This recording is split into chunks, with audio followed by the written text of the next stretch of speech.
Guys, magandang araw po sa inyo lahat yan.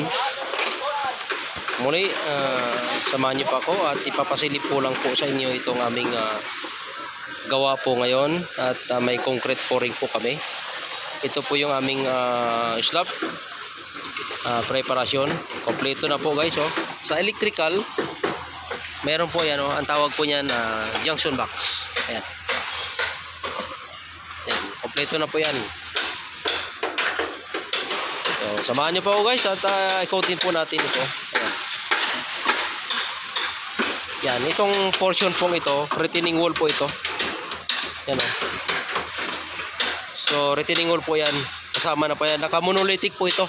Pag sinabi pong monolithic, kasama po itong retaining wall. Hanggang baba po yan. At kasama na po yung slab po dito sa taas pong ito. Kaya monolithic po kung tawagin yan. Mataas po yung height ng retaining wall na ito. Kasama po siyang binubuhusan. Kasama po ditong ibubuhusan sa slab. Ayan po yung slab namin. Nasa 140 po itong slab po namin. Cubic. Cubic po yan guys. Ito. Silipin nyo po ito. Ayan. Guys, ito kung mapapansin po nyo itong areang ito. Ayan, retaining wall po yan. Dugtungan po yan. Kaya kung makikita po yung kulay itim. Ayan. Ang tawag po niyan is bentonite or water stop para po sa dugtungan. Ayan, yun yung area na yan. Ayan. Dito, ito yung pinaka construction joint kasi itong una, nabuhusan na po itong kabilang ito. So dito, sa dugtungan, nagkakaroon po ng pinaka G-bar.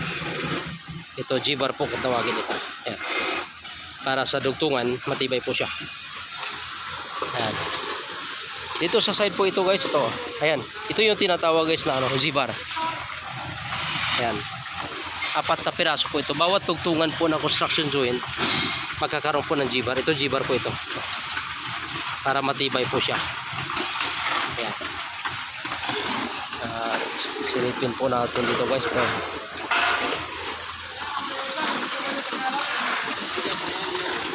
Ayan. Nagsimula na po yung concrete pouring po namin.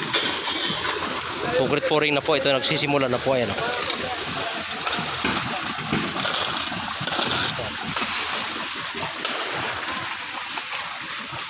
Dito kung mapapansin po niyo guys, ito kulong po ito, malaking kulong po ito. Ayan. Ayan guys, kulong po yan. Ngayon yung pinakailalim, laylayan o nandyan yung confinement. Nandyan na siya yung mga confinement para iwas mga lightans, hindi siya magkakaroon ng dumi pag binuhusan itong slab na ito. Kaya yan, nilalagyan po siya ng blusak. Kulong po yan guys, kulong yan. Yan, ikotan po tayo rito. Dito may mga blackout po yung area niya kasi dito po yung water tank. So mayroong mga blackout para po yan sa mga dumadaan ng mga linya po ng mga tubig. Ito. So mapapansin po natin dito sa mga blackout. Ito po yung progress po ng pagka-blackout guys. Ito. Pagka-blackout, pansinin niyo po ito. Yan. Pagka-blackout, nilalagyan po ng ganito. Yan. Trimmer bar kung tawagin. Kompleto na po siya ng bakal sa slab pero nakasipirit po talaga yung tinatawag na trimmer bar. Ayan. Meron pa diagonal. Although isa lang ito pero dito bumawi naman dahil may tatlo na nakapagilid para hindi mawala yung tibay. Yan. So may trimmer bar. Yun po yung dapat proseso kapag meron po mga blackout.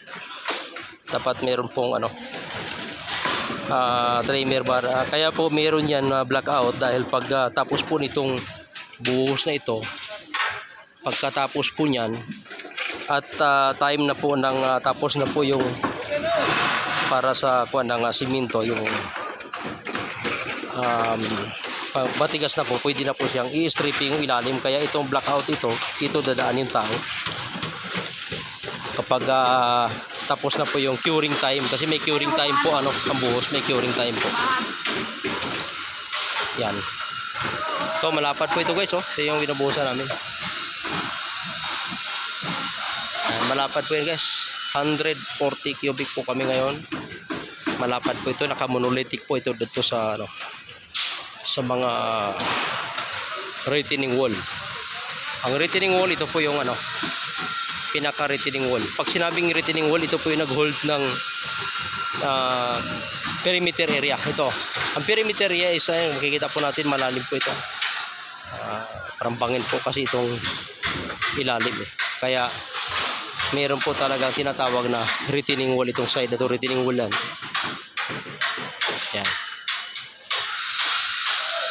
So yan, malapad po guys, oh, yung binabuhusan namin. So yan.